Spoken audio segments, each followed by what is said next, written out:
Maravilhas da Ásia. Ponte da Baía de Hangzhou. O sonho é unir as duas cidades mais movimentadas da China. Cada uma delas fica de um lado da Baía de Hangzhou. Para tornar o sonho realidade, engenheiros estão projetando a ponte transoceânica mais longa do mundo, que atravessa a Baía de Hangzhou. Com 6 pistas de tráfego, a ponte reduzirá em mais de 120 quilômetros a distância entre Ningbo e Xangai. O Dr. Robin Cheng e Naim Hussein são líderes mundiais na construção de pontes. Somando 60 anos de experiência no ramo, eles conhecem muito bem os obstáculos naturais que os construtores terão de enfrentar. O ambiente nesta região é um dos mais hostis para a construção de pontes. A decisão de construir uma travessia oceânica desta natureza demonstra o desejo do homem em dominar as forças da natureza em benefício da humanidade. É na Baía de Hangzhou que acontece a onda-maré do rio Qiantan. Uma parede gigantesca de água que se forma quando marés muito altas na baía forçam caminho invadindo a estreita foz do rio. A força da água é tão grande que faz o rio recuar, produzindo uma onda gigantesca. A onda-maré da Baía Hangzhou é conhecida como o Dragão Prateado. Todos os anos, no meio do 8º mês lunar, o dragão acorda. Chegando a velocidade de 40 km por hora e uma altura de até 9 metros, é a maior e mais espetacular onda-maré do mundo. E todos os anos, centenas de milhares de turistas vêm admirá-la na primeira fila. Mas esta maravilha natural é imprevisível e perigosa.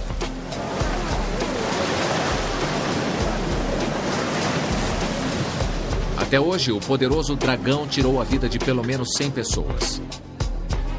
E esse fenômeno notável poderia acabar com a ponte antes mesmo que ela fosse iniciada.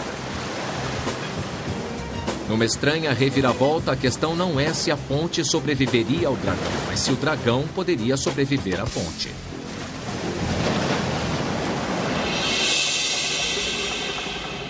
Antes que os desenhistas pudessem começar, os hidrólogos teriam de saber com o que estavam lidando.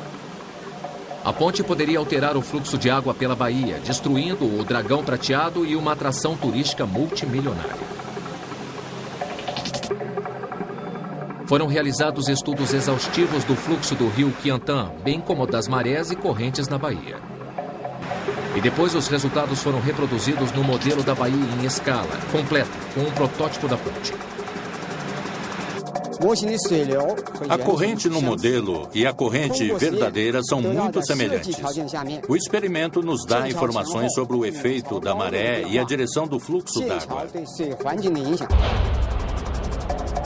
A partir do experimento, Xiong determina exatamente onde as fundações têm de ser colocadas para minimizar os efeitos da ponte nas correntes.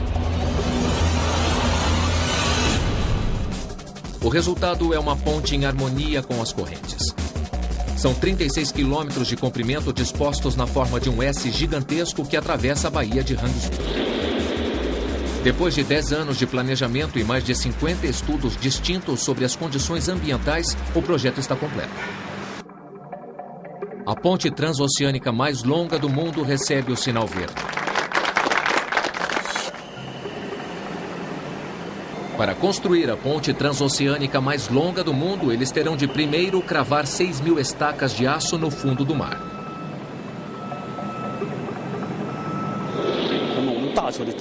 As fundações da ponte dependerão principalmente das estacas de aço. Essas estacas de aço nas fundações de ponte não são substituíveis. Aqui, lâminas de aço com 22 milímetros de espessura são roladas em tubos gigantescos com 1,5 metro de largura e 90 metros de comprimento. Cada tubo é fechado num arco de solda por 2 vezes. Primeiro de dentro para fora e depois de fora para dentro. Na solda, eles usam uma liga especial revestida de cobre. O cobre é um supercondutor e aumenta a temperatura do fio de solda. Quando termina, o cobre simplesmente descasca. Para que as estacas resistam ao teste de durabilidade, o aço tem de ser protegido contra a ação do tempo. O processo é caro e demorado. Primeiro, as estacas passam por uma máquina que remove a ferrugem da superfície. Em seguida, elas passam por uma outra máquina enorme, na qual são revestidas com um preparado anticorrosivo chamado epóxi termicamente curado. Para uma vedação completa com a resina epóxi, o revestimento é aquecido a 250 graus Celsius. A temperatura é crucial. Qualquer queda significativa resultará em falha de vedação. Os trabalhadores constantemente têm de conferir a temperatura usando sensores infravermelhos. Mas a equipe está confiante de que as estacas estão prontas para enfrentar qualquer coisa na Baía de Hangzhou. As estacas de aço que projetamos vão durar 100 anos. Para a colocação das estacas, receptores de posicionamento global indicam o ponto exato. Nas barcaças há 2 GPS que dão a referência para a base na margem. Assim, a barcaça chega às posições de estaqueamento e, ao se aproximar, a âncora é baixada. Em seguida, é colocada no local exato por tração e a estaca é baixada. Isso realmente revolucionou o método de construção. Mudou muito o nosso jeito de trabalhar. Para cravar 6.000 estacas no fundo do mar, eles precisam de um bate-estacas enorme colocado num navio de proporções adequadas. O gigantesco bate-estacas flutuante foi construído sob medida. O pistão crava a estaca no fundo do mar com uma força de 250 toneladas por metro. A cada impacto, o bate-estaca de 28 toneladas finca a estaca cada vez mais fundo.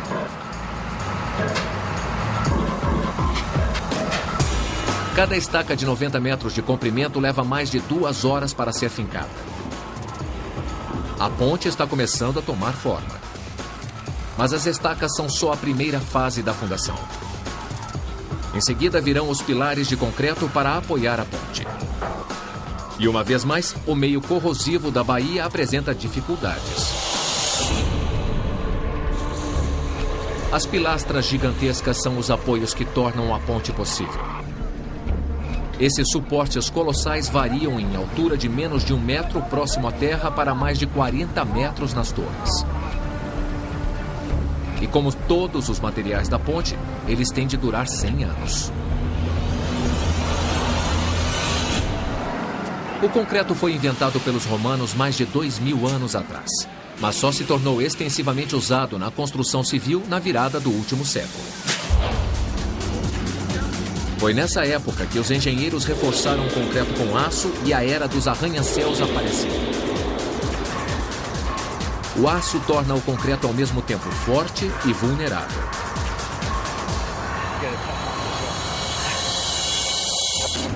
As pilastras de concreto da ponte de Hangzhou são reforçadas com um bom número de varas de aço chamadas de vergalhões. Para vedar milhares de toneladas em vergalhões com uma camada protetora ficaria muito caro. A única solução é ter certeza de que o aço não irá entrar em contato com a água salgada. Os engenheiros precisam desenvolver uma mistura de concreto menos porosa e mais forte. Quando começamos, não tínhamos nenhum exemplo anterior para nos basearmos e fizemos milhares de formulações diferentes. Testamos e escolhemos a melhor.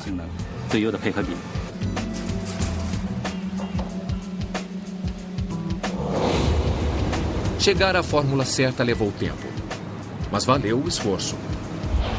As horas que foram gastas no seu desenvolvimento darão um retorno 10 vezes maior quando a ponte estiver terminada. Usando concreto em vez de aço, nós reduzimos o custo de manutenção, porque o concreto, por sua própria natureza, não precisa de reparos e pintura como o aço. Com uma química inteligente e várias tentativas e erros, a equipe venceu a agressividade da água. Mas à medida que a ponte sobe, surge outra poderosa força da natureza: os tufões.